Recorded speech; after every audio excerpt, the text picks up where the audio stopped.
नमस्कार दोस्तों, अभी तक हमने TGT PGT D triple S B के 50 क्वेश्चन सॉल्व किए हैं। आज उन क्वेश्चन से आगे 25 क्वेश्चन और सॉल्व करेंगे। तो आइए स्टार्ट करते हैं। हमारा पहला क्वेश्चन है, प्रभु हरिदास अंतिम अवस्था में नामक चित्र किस चित्रकार ने चित्रित किया है।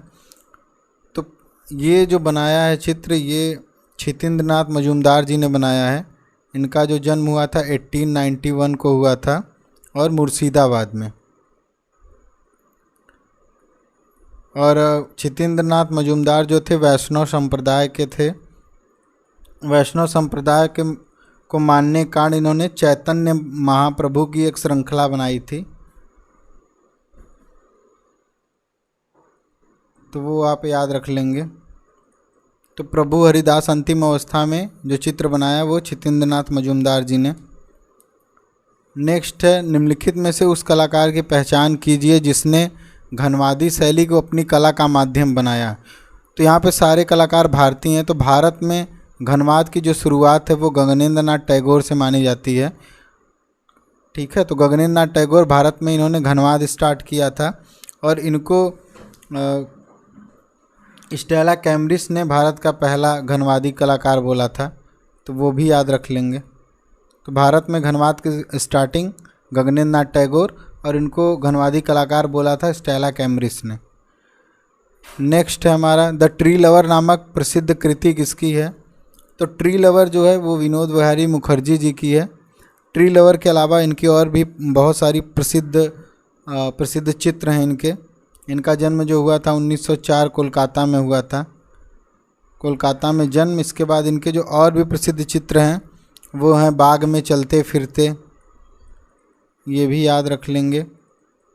बाग में चलते फिरते इनका प्रसिद्ध चित्र है। नेपाल दृश्यांकन एक चित्र है।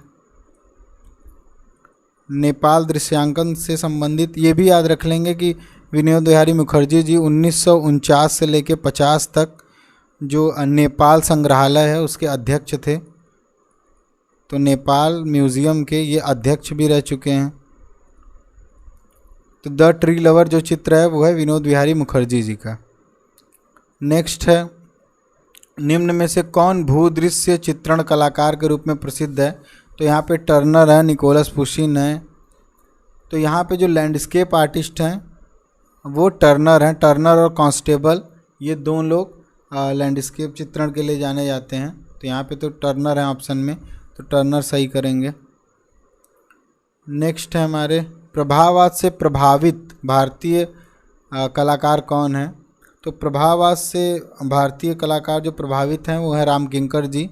रामकिंकर बैद जी जो थे शांति निकेतन में, इन्होंने जो प्रभावित हुए थे ये शांति निकेतन के पुस्तकालय में इन्होंने जो पुस्तकें पढ़ी थी उससे प्रभावित होकर इन्होंने अपने मूर्तियों में प्रभाववाद को ऐड किया था। तो प्रभाववाद से प्रभावित कलाकार हैं रामकिंकर बैज। नेक्स्ट हमारे यहाँ, अलौकिक कला की स्थापना किसने की है। तो अलौकिक कला की स्थापना मैक्स एंसर्ट ने की है। नेक्स्ट है, किन रेखाओं से अलंकारिक आलेखन का निर्माण किया जाता है। तो हमेशा अलंकारिक आलेखन का जो निर्माण है वो लयात्मक रेखाओं के द्वारा किया जाता है। जो रेखाएं लयबद्ध होती हैं उन्हीं से आलेखन वगैरह बनते हैं। तो यहाँ से याद रख लेंगे, अलंकारिक आलेखन का निर्माण लयात्मक रेखा द्वारा किया जाता है। नेक्स्ट हमारा, कपड़ों पर की जाने वाली चित्रकारी में सामान्यतः कौन से रंग प्रयुक्त किए जाते हैं। तो यहाँ पे एक्रेलिक रंग को सही करेंगे। अभी वर्तमान के समय में एक्रेलिक रंग है जो सबसे अधिक प्रसिद्ध है। ये जल और तैल दोनों माध्यम से काम कर सकते हैं इसमें। तो अभी प्रेजेंट टाइम में कपड़ों पर की जाने वाली चित्रकारी में ऑप्शन के अनुसार एक्रेलिक रंग सही होगा। नेक्स्ट है, 2 मई किस चित्रकार की चित्र रचना है। तो 2 मई जो है वो गोया जी की रचना है, फ्रांसिस्को गोया की।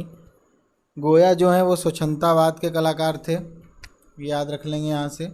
ये रोमांटिसिज्म के कलाकार हैं, यानी कि स्वच्छंदतावाद के कलाकार हैं।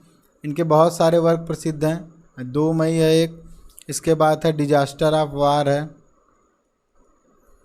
डिजास्टर ऑफ वार। ये पीजीटी वगैरह में इनके चित्र पूछे जाते हैं तो याद रख लेंगे। और इनका sleep of reason brings forth monster चित्र है। और 2 मई के अलावा एक इनका 3 मई भी है, तो याद रख लेंगे। यानी 2 मई, 3 मई, disaster of war, sleep of reason, brings forth monster, ये सारे जो चित्र हैं गोया जी के हैं और गोया स्वच्छंदतावादी कलाकार हैं। नेक्स्ट है भारतीय संविधान की मूल प्रति को किसने लिखा है। तो यहाँ पर भारतीय संविधान की मूल प्रति को लिखने की बात हो रही है। तो यहाँ जो लिखा है प्रेम बिहारी नारायण रायजादा, इनका पूरा नाम है, इन्होंने लिखा है। ठीक है, प्रेम बिहारी नारायण रायजादा ने लिखा था इसको। और लिखा है इन्होंने इटैलिक स्टाइल में, ये भी याद रख लेंगे, इटैलिक स्टाइल में लिखा है। और नेहरू जी के परमिशन से लिखा था इन्होंने, नेहरू जी से आज्ञा ली थी इन्होंने। और 26 नवंबर 1949 को इन्होंने लिख के कंप्लीट कर दिया था। और फिर ये 26 जनवरी 1950 को लागू किया गया। तो प्रेम बिहारी नारायण रायजादा भारतीय संविधान के कैलीग्राफर हैं और इटैलिक स्टाइल में लिखा है इन्होंने, ये भी याद रख लेंगे। नेक्स्ट है आर्काइक मुस्कान जो है, अब वो कहाँ की मूर्तियों में देखने को मिलता है। तो आर्काइक जो मुस्कान है, ये जो जितने भी ऑप्शन दिए हुए हैं उनमें से ग्रीस यानी यूनान से संबंधित है, यहाँ की मूर्तियों में देखने को मिलता है ये। तो आर्काइक मुस्कान के लिए ग्रीस यूनान सही होगा यहाँ पे। नेक्स्ट है निम्नलिखित में से असंबद्ध बताइए। तो यहाँ पर महेंद्र पांड्या जो हैं ये भी मूर्तिकार हैं, नागजी पटेल ये भी मूर्तिकार, शंखो चौधरी ये भी मूर्तिकार, जो ज्योति भट्ट हैं ये प्रिंट मेकर हैं। ठीक है, चित्रकार और छापाकार हैं। और ज्योति भट्ट का पूरा नाम जो है ज्योतिन्द्र मानशंकर भट्ट है, ज्योतिन्द्र मानशंकर भट्ट। और इनकी जो डीओबी है 1934 में इनका जन्म हुआ था। और इन्होंने जो शिक्षा ली थी वो NS बेंद्रे और KG सुब्रमण्यम से, तो ये याद रख लेंगे। और इनका पूरा नाम भी याद रखेंगे, ज्योतिन्द्र मानशंकर भट्ट। ठीक, नेक्स्ट पुराणों के अनुसार सृष्टि का प्रथम चित्रकार किसे माना गया है। तो जितने भी हमारे पौराणिक ग्रंथ हैं उसके अनुसार सृष्टि का प्रथम चित्रकार ब्रह्मा जी को माना जाता है। सारे वेदों के रचयिता भी ब्रह्मा को ही मानते हैं, तो यहाँ ब्रह्मा सही होंगे। नेक्स्ट है भारतीय लोक कला में किस तत्व का स्थान नगण्य है। कौन सा तत्व भारतीय लोक कला में नहीं होता है। तो यहाँ पे जो तर्क है यानी कि आर्ग्यूमेंट जो है उसका स्थान लोक कला में नगण्य माना जाता है। तो ऑप्शन के अनुसार यहाँ पे तर्क होगा। नेक्स्ट करेंगे poet on the island of the birds. ये कागज़ पर जल रंग में किसने चित्रित किया है। तो गगनेंद्र नाथ टैगोर ने ये चित्रित किया है, ये याद रख लेंगे।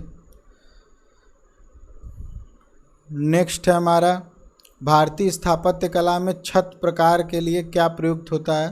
तो स्थापत्य में जितनी भी चीज़ें बनी हैं या बनती थी उस समय, तो इन सभी में छत प्रकार के लिए सोपान सीढ़ी हो जाता है। ठीक है, वेदिका भी छत से संबंधित नहीं है और हर्मिका भी। तो यहाँ पे स्थापत्य कला में छत प्रकार के लिए नाभिचंद्र सही आंसर होगा, तो नाभिचंद्र याद रख लेंगे। नेक्स्ट है ठंडे से गर्म रंगों का सही क्रम चुनना है।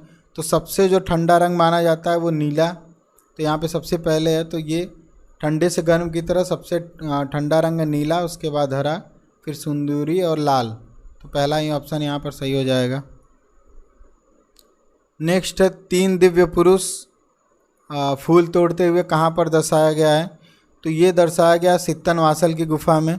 जो सित्तनवासल की गुफा है ये दक्षिण तमिलनाडु में है, दक्षिण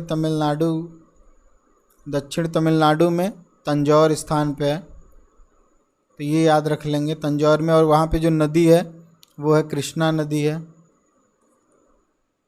और वहाँ पे 3 दिव्य पुरुष फूल तोड़ते हुए, इसके अलावा और भी प्रसिद्ध चित्र हैं, उनमें नृत्यरत अप्सरा एक प्रसिद्ध चित्र है, तो वो याद रख सकते हैं।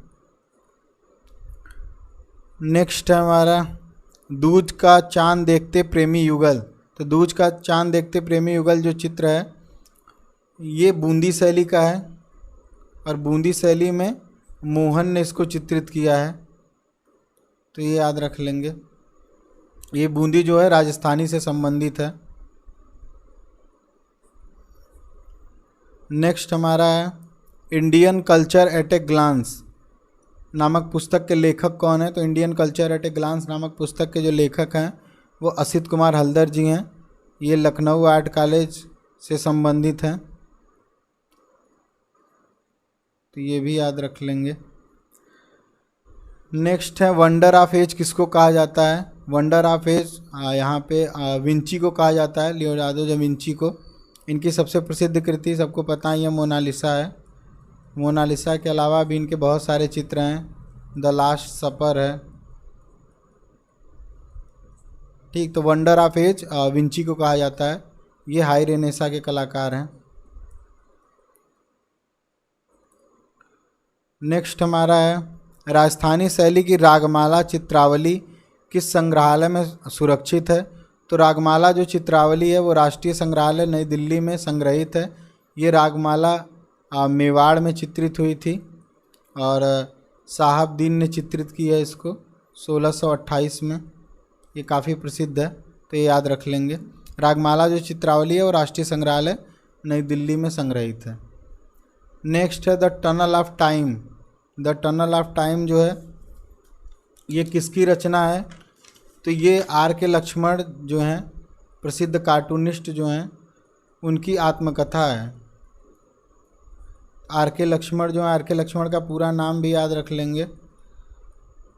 आर के लक्ष्मण का नाम पूरा रासीपुरम कृष्णस्वामी लक्ष्मण। इनका जो जन्म हुआ था 1921 में हुआ था, और ये जो द टनल ऑफ टाइम है ये पब्लिश हुई थी 1998 में, तो ये भी याद रख सकते हैं। ये आर के लक्ष्मण जी की आत्मकथा है। नेक्स्ट हमारा प्रसिद्ध लोक चित्रकारी अल्पना कहाँ से संबंधित है। तो अल्पना जो संबंधित है वो उत्तर प्रदेश से संबंधित है। ये हमारी लोक कला है उत्तर प्रदेश की, तो यहाँ से याद रख लेंगे इसको। नेक्स्ट है कितने प्रकार की रेखा शैलियों का प्रयोग अजंता गुफा में हुआ है। तो अजंता गुफा में ये क्वेश्चन 2 बार आया है, और एक बार ये 20 और एक बार 22 सही कराया है, तो आप 20 मानेंगे। 20 रेखा शैलियों का प्रयोग अजंता गुफा में चित्रकारी के रूप में हुआ है।